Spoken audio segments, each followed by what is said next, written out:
예, 안녕하세요. 예술인 권리보장법과 관련된 이야기를 하기 위해서 이 자리에 모여 있는데요. 저는 시시한 연구소 공동 소장이자 예술인 소셜 유니온이라는 단체에서 활동하고 있는 김상철입니다. 오늘 이야기를 해볼 것은 얼마 안 됐습니다. 지난 9월부터 본격적으로 시행을 하게 된 예술인 권리보장법과 관련된 이야기 중에서 이 법이 왜 만들어졌고 또 구체적으로 어떤 내용들이 있는지를 좀 살펴보는 데 목적을 두고 있습니다.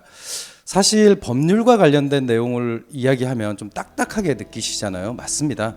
실제로 법률을 찾아보신 분들은 아시겠지만 이게 굉장히 복잡하고 이 각각의 정의, 그러니까 개념의 정의나 혹은 지시하는 내용이 무엇인지 알기가 되게 복잡한 게 사실이거든요. 그래서 오늘은 그 법률의 구체적인 해석 이전에 이 법률이 어떤 배경에서 만들어졌고 그리고 그 법률에서 특히 예술인 당사자 입장에서 좀 고려해 보아야 할 부분, 특히 권리라고 하는 부분에 주목해서 설명을 하는 것을 목적으로 하고 있습니다. 아시다시피 예술인 권리보장법이 구체적으로 실행된 사례는 아직 다수 발견되지 않습니다. 그렇기 때문에 우리가 현 시점에서 예술인 권리보장법에 대해서 본다라고 하는 것은 예술인 당사자로서 예술인 권리보장법에 기대하는 바, 즉 희망적 예측이라고 하는 부분을 담을 수밖에 없을 것 같습니다. 한편으로 놓고 보면 이런 문제도 있을 것 같아요. 왜 지금에서야 예술인 권리보장법이 만들어졌을까라고 하는 부분이겠죠.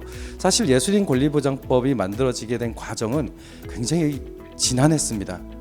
그 이유는 예술인 복지법도 그렇지만 예술인 권리보장법이 아주 구체적인 예술인의 삶 그리고 그 예술인의 삶에서 비롯된 어떤 사건들에 기반했다라고 하는 특수성 때문으로 보여집니다. 한번 얘기를 해보면요, 이를테면 예술인 권리보장법의 가장 직접적인 원인이라고 한다면 결국 블랙리스트 문제를 이야기하지 않을 수 없습니다. 그러니까 예술가를 지원하고 또 국민들의 예술 향유를 지원하기로 하는 의무가 있는 국가기구가 예술인들을 자신들의 입맛에 맞춰서 재단하는 일이 벌어졌고요. 우리는 그것을 블랙리스트라고 부르면서 그 일이 다시는 일어나지 않아야 한다라고 하는 입장을 만들어냈습니다. 그 과정에서 제시됐던 것 중에 하나가 예술인 권리보장법의 제정이라고 하는 형태였고요. 그리고 이 과정에서 우리 사회뿐만이 아니라 전 세계적으로 굉장히 크게 쟁점이 됐었던 일도 벌어졌습니다. 바로 문화예술계 미투와 관련된 사건들인데요. 실제 문화예술계들은 우리가 아름아름 알고는 있었지만 그것이 공론으로 떠오르지 않았던 수많은 잘못된 관행, 관습으로부터 자유롭지 못했습니다. 그런 것들이 용기 있는 예술인들의 발언을 통해서 사회에 등장을 했고 그것들을 제도적으로 개선할 수 있는 방향을 찾다가 예술인 권리보장법이 제정되는 과정에서 함께 모색이 되게 됐습니다. 이런 것들이 일종의 방어적인 내용이라면, 즉 침해를 막고 보호하는 내용이라면 조금 더 적극적인 의미를 담는다면 예술인 권리보장법에 포함되어 있는 표현의 자유와 관련된 이야기도 빼놓을 수 없을 것 같습니다. 다소 모호하게 서술된 측면이 있지만 예술인 권리보장법은 예술가들이 갖고 있는 표현의 자유가 어떤 형식인지를 구체적으로 명시하고 있는 법률입니다. 그래서 이런 예술인 권리보장법이라고 하는 것은 어디까지나 예술 현장에서 요구, 필요에 의해서 만들어진 것이다. 이런 부분을 강조드리고 싶고요. 그리고 예술인 권리보장법이라고 하는 이야기를 들을 때 블랙리스트와 예술계 미투 그리고 표현의 자유라고 하는 이 세 가지의 가장 직접적인 원인들을 기억해 주셨으면 좋겠습니다. 그렇게 본다면 이 예술인 권리보장법이라고 하는 것은 아주 구체적으로 예술인들 개별의 권리를 어떻게 보장할 수 있느냐가 이 법의 쓸모를 결정하는 기준이 될 것 같습니다. 오늘은 그 이야기를 한번 해보려고 합니다. 간단하게 법 제정 과정을 좀 훑어봤는데요. 시계열적으로 조금 살펴보면은요. 2017년 7월 달에 블랙리스트 후속 조치로서 예술인 권리보장법을 제정해야 된다라는 권고가 있었고요. 그리고 그해 하반기부터 전 세계적으로 미투 운동이 시작이 됐습니다. 한국에서는 2018년 5월에 서지현 검사의 미투로 촉발된 여러 가지 문제 제기들이 있었고요. 그러면서 블랙리스트 재발 방지와 그 다음에 문화예술계의 미투 문제를 개선하기 위해서 2019년에 예술인 권리보장법이 발의가 됩니다. 안타깝게도 이 법률은 국회에서 내내 논의만 하다가 결국 폐기가 되고 맙니다. 그러니까 즉 통과가 되지 못했다는 것이죠. 이 법률이 다시 살아난 것은 다시 국회가 구성이 된 2020년입니다. 2020년 6월에 다시 발의가 됐고 또 1년 동안의 설왕설래를 거쳐서 2021년 9월에서야 공포가 됩니다. 그리고 그로부터 1년 후인 2022년 9월에 시행령과 그리고 법안이 본격적으로 시행되게 됐습니다. 그러니까 이 전체 과정을 보면은 굉장히 숨가쁘게 온 것이죠. 실제로 2017년부터 2021년까지 예술인 권리보장법 제정을 위해서 정말 많은 예술인 당사자들 그리고 그 단체들의 노력이 있었습니다. 법 제정 과정에서 가장 쟁점이 됐던 부분은 이거였습니다. 사실과 규범의 갈등이라고 볼 수 있는데요. 이를테면 앞서 설명드린 대로 블랙리스트라고 하는 것은 국가가 가해자다라고 하는 것을 전제로 해서 만들어진 사건입니다. 그러면 블랙리스트를 방지한다라고 하는 것은 누구에게 의무가 부과되어야 할까요? 그렇죠. 가해자에게 의무가 부과되는 방식이 맞습니다. 그런데 국가 혹은 정부라고 하는 것은 아주 명시적이고 구체적인 의무를 행사하기가 좀 힘듭니다. 그렇기 때문에 법률상으로는 그것을 가해하는 대상에 대한 처벌을 혹은 규제를 전제로 하는 법률로 만들어졌습니다. 그러니까 이를테면 국가가 이렇게 보호해라 라고 하는 방식으로 만들어지게 된 것이죠. 사실은 이 차이가 예술인 권리보장법을 근본적으로 보는 관점의 차이를 만들어냅니다. 그러니까 이 예술인 권리보장법이 한계가 있어 라고 하는 입장에서는 실제 블랙리스트의 구체적인 가해자들이 가려졌다 라고 하는 것, 그러니까 즉 정부기구의 의무와 이런 것들이 더 강하게 명시가 됐어야 됐다 라고 하는 입장이 있는 반면에 현실적으로 놓고 보면 이런 블랙리스트 문제나 예술계 미투가 발생되는 예술계 자체를 규범화하는 것, 즉 그 안에서 벌어지는 것에 대해서 가해자를 제재하고 피해자를 보호하는 내용들을 광범위하게 담는 것, 구체적으로 담는 것, 이게 훨씬 더 중요한 일이야 라고 하는 입장이 있을 수 있습니다. 사실 이게 예술계 내에서의 논란뿐만이 아니고요, 국회 내에서도 논란이 있었습니다. 그래서 국회 안에서 이 법률이 논의될 때 가장 큰 쟁점은요, 처벌의 구체성이라고 하는 부분이었습니다. 그러니까 좀 더 관심 있으신 분들은 이 법률이 그러니까 국회에서 논의가 되는 과정을 회의록을 통해서 볼 수 있는데요. 거기서 뭐가 나오냐면, 왜 다른 법률을 통해서 좀 일반적인 법률을 통해서 규제가 가능한 내용까지 예술인 권리보장법에 또 중복해서 규정해야 하는가라고 하는 질문들이 굉장히 많습니다. 근데 거기에 대한 답은 사실은 예술인들이 제일 잘 알고 있습니다. 그러니까 말로는 우리도 시민이고 우리도 일반 국민들과 똑같다라고 하지만 예술계 혹은 예술 창작 과정이라고 하는 것이 가지고 있는 특수성이 존재하고, 우리가 이야기하는 블랙리스트나 예술계 미투라고 하는 것은 바로 그런 예술계의 특수성에서 비롯되었다라고 하는 인식이 있는 것이죠. 그렇기 때문에 예술인들이 특별해서가 아니라 예술인들이 사각지대에 놓여 있었기 때문에 그런 부분들을 지금 당장은 우선해서 보호해야 한다라고 하는 그런 법리적 목적에 놓여 있는 것이다, 이렇게 볼 수 있겠습니다. 그래서 법안의 구조를 보면 되게 복잡해요. 그런데 이것을 좀 간단하게 볼 수 있는 방법이 어떤 거냐면, 그 예술인 권리보장법을 통해서 보장하는 범위와 관련된 것, 방법에 관련된 것, 그리고 그것의 권리의 구제를 위한 기구 설치와 관련된 것, 그리고 구체적으로 피해자나 혹은 가해자에게 가할 수 있는 어떤 지원 내용과 관련된 것, 이렇게 구분하면 좋은데요. 간단하게 말씀을 드리면 기구의 측면에서 가장 중요한 것은 두 개가 있습니다. 하나는 예술인 권리보장 및 성희롱 성폭력 피해구제위원회, 그래서 소위 예술인 권리보장위원회라고 불리는 기구입니다. 이곳의 기능은 심의 의결하는 기능입니다. 그러니까 즉 이 사건이 표현의 자유의 침해가 맞는지, 권리 침해가 맞는지, 성폭력이나 성희롱 사건이 맞는지를 판단하는 권한은 이런 예술인 권리보장위원회의 내용이다.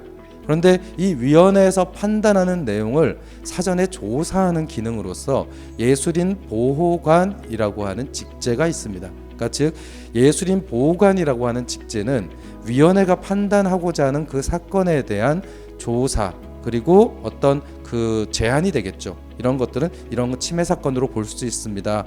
아닙니다라고 하는 의견을 담아서 위원회에 제출하는 권한을 갖고 있습니다. 이것이 그 예술인 권리 보장의 제도적 측면에서의 작동이라고 한다면 조금 더 예술인 당사자의 지원과 관련된 부분으로 보면 가장 직접적인 것은 예술인들의 표현의 자유와 관련된 것들의 명시적 규정이 있고요. 그리고 예술인들이 개인으로서가 아니라 집단으로서 행동을 할 수 있는 근거 조항이 만들어졌다라고 하는 것도 이 지원과 관련돼서 굉장히 중요한 변화라고 할 수 있겠습니다. 그리고 여기서 더 나아가면 국가기구 등에 대한 여러 가지 의무들이 부과가 되어 있어요. 흥미로운 건 이런 거죠. 국민 인식 조사를 정기적으로 하게 되어 있습니다. 그러니까 이 얘기는 뭐냐면 예술의 사회적 가치와 관련돼서는 예술가들은 이론의 여지가 없을 텐데 그것을 바라보는 국민들은 당대의 예술 창작 혹은 예술인들의 활동을 어떻게 보는지에 대한 인식 조사를 정기적으로 하도록 되어 있고요. 그리고 예술인들이 현장에서 겪는 권리의 침해나 내지는 이런 문제들을 정기적으로 실태 조사를 하도록 되어 있습니다. 그리고 관련되어 있는 기관에 대해서 예술인들의 권리와 관련된 교육을 할 때 그것을 지원할 수 있는 근거 역시 이 법률에 만들어져 있습니다. 이런 것들을 적극적으로 활용을 한다면 국민들의 인식 개선뿐만이 아니라 현황에 대한 조사 그리고 각각 예술단체들에서 관련된 교육을 할 때 정부 혹은 공공기관의 지원을 받을 수 있는 근거들이 만들어졌다 이렇게 보겠습니다. 이 법률에서 가장 중요한 내용은 결국엔 권리의 내용입니다. 한 3가지 정도로 정리를 해서 설명을 드릴 건데요. 일단 표현의 자유와 관련돼서는 이렇게 언급을 하고 있습니다. 예술인은 자유롭게 예술 활동에 종사할 권리와 예술 활동의 성과를 널리 전파할 권리를 갖는다. 그러니까 이를테면 종사할 권리라고 하는 것은 직업 선택의 자유와 관련된 건데 통상적으로 직업 선택의 자유는 굉장히 소극적으로 행사되는 것이 일반적이었습니다. 왜냐하면 너 예술가 하지 마. 이것을 금지하는 것이거든요.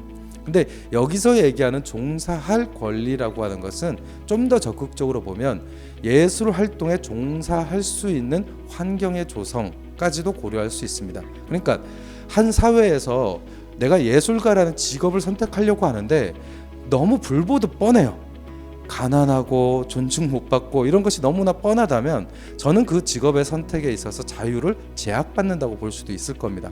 그래서 예술 활동에 종사할 권리라고 하는 것은 개인의 소극적인 선택뿐만이 아니라 그 선택이 다른 직업적 선택하고 동등한 환경에 만들어질 권리까지 포함하는 것으로 보는 것이 적절할 것 같고요.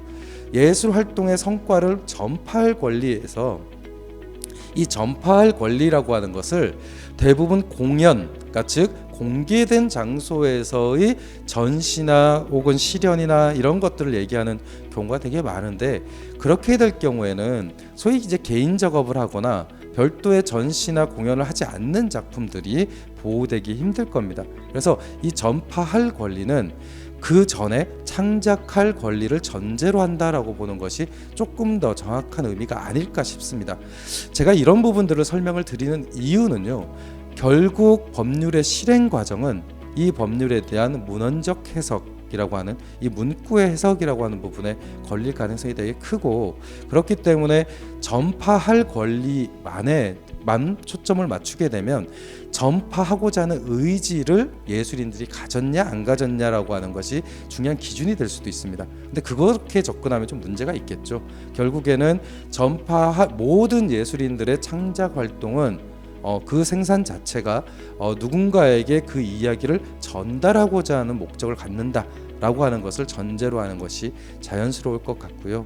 그리고 법 제8조에는 예술인은 국가기관 등 또는 예술지원기관의 예술지원 사업에 대해서 이유 없이 차별을 받지 않을 권리가 있습니다. 너무나 당연한 권리인데요. 여기서 국가기관 등에는 지방자치단체도 포함이 되고요. 예술지원기관에는 여러 가지 예술 지원기관 혹은 문화재단들을 다 포괄합니다. 그러니까 적어도 예술인들과 관계를 맡는 모든 공공기관은 이런 예술인들의 권리를 침해해서는 안 됩니다. 흥미로운 것은 법 제8조의 단서 조항인데요. 그 단서 조항에는 어떤 내용이 있냐면 현행 존재하는 차별을 없애기 위한 차등 지원은 인정하는 규정이 있습니다.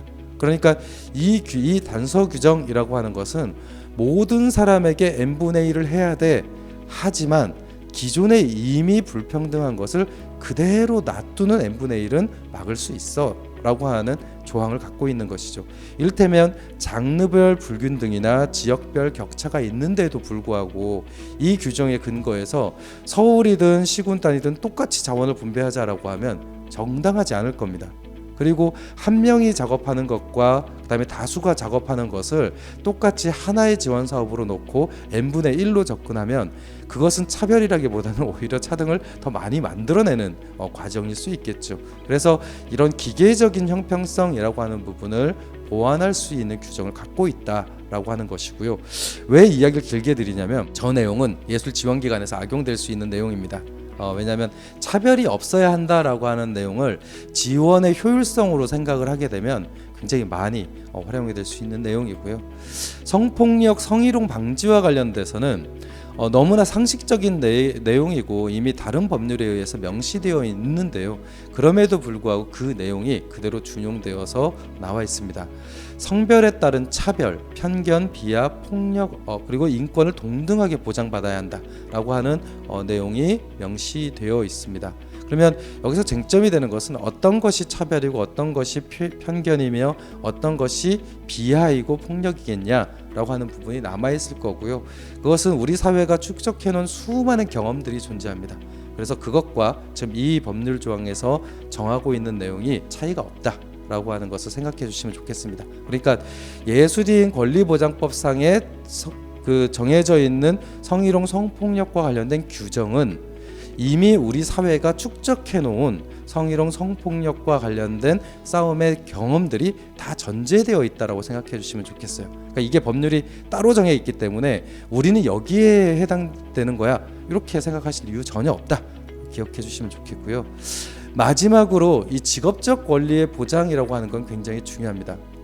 예술인은 예술 활동과 그 성과에 대한 정당한 보상을 누릴 권리가 있다라고 하는데 여기서의 정당한 보상이라고 하는 것은 당연히 금전적 보상을 전제로 합니다. 그런데 금전적 그 보상 외에 예술가로서의 명예나 보이지 않는 어떤 존중이라고 하는 것도 여기에 다 포함이 된다라고 보는 게 좋습니다. 대표적인 게 이런 것이죠. 뭐 제작 크레딧에 들어가거나 뭐 여러 가지들 그 과정에서 누락되지 않는 것 역시도 정당한 보상 범위에 들어갑니다. 그러니까 이 부분에서 중요한 건 예술인에 대한 정당한 보상이 단지 금전적 보상에만 한정되지 않는다라고 하는 것을 기억하시는 것이 좋겠고요. 그리고 예술인은 예술 활동을 하거나 예술인의 권리를 지키기 위한 단체를 구성하여 활동할 수 있다. 이 부분도 굉장히 중요한 부분입니다. 그러니까 예술인들은 그 예술 창작의 속성상 개인 작업을 우선하는 속성을 갖고 있습니다. 그리고 예술 계약 자체도 다른 직업군하고는 다르게 공표되어 있는 임금 구조나 계약 구조를 갖고 있는 게 아니라 개별화되어 있는 계약 구조를 갖고 있다 보니까 서로 자기의 활동을 공유하거나 혹은 내가 갖고 있는 어떤 상황이나 처지를 동료 예술인들하고 공유하기가 좀 힘듭니다. 근데 이 법률은 특히 예술인들 개별의 권리를 보호하는 것뿐만이 아니라 예술인들이 모여서 집단적으로 자신들의 권익을 향상시킬 수 있는 활동을 할 수 있도록 규정하고 있다. 이것도 기억을 해주시면 좋겠고요. 마지막으로는 신체적 안전이 보장된 환경에서 예술 활동을 할 권리를 갖는다라고 하는 이 규정도 이 법률에서는 좀 더 상세한 규정은 존재하지 않습니다. 하지만 우리가 익히 알고 있듯이 굉장히 많은 작업장에서 공연장에서 신체적 안전을 위협하는 창작 환경 때문에 고통을 받고 있는 예술인들이 굉장히 많습니다.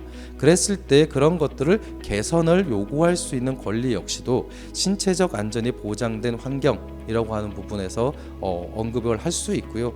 단순히 이거는 공연장에만 한정되는 것은 아닙니다. 공연장 즉 공연 예술을 하는 예술인들로만 한정이 된 것이 아니고요. 그 밖의 장르의 예술인들이 창작 과정에서 벌어질 수 있는 신체적 안전 문제를 해결할 수 있는 방안들을 같이 찾아야 하는 것을 포괄하고 있습니다. 네, 지금까지 예술인 권리보장법이 갖고 있는 법의 내용들을 좀 개괄적으로 특히 예술인의 권리라고 하는 측면에서 살펴봤는데요. 이 권리라고 하는 것을 우리는 어떻게 이해하면 좋을까요? 저는 개인적으로 권리는 우리가 요구하는 만큼 만들어지는 그런 좀 탄력성을 갖고 있는 것이라고 생각합니다. 예술인 권리보장법의 가장 좁은 의미는 이 법률 자체가 갖고 있는 내용들을 문헌적으로 해석하는 걸 겁니다.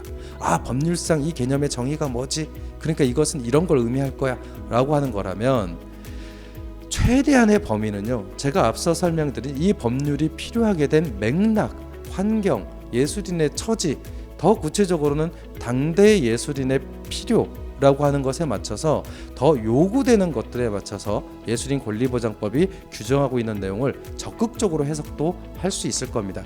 저는 그것이 법의 실천적 해석이라고 하는 부분이라고 생각하는데요.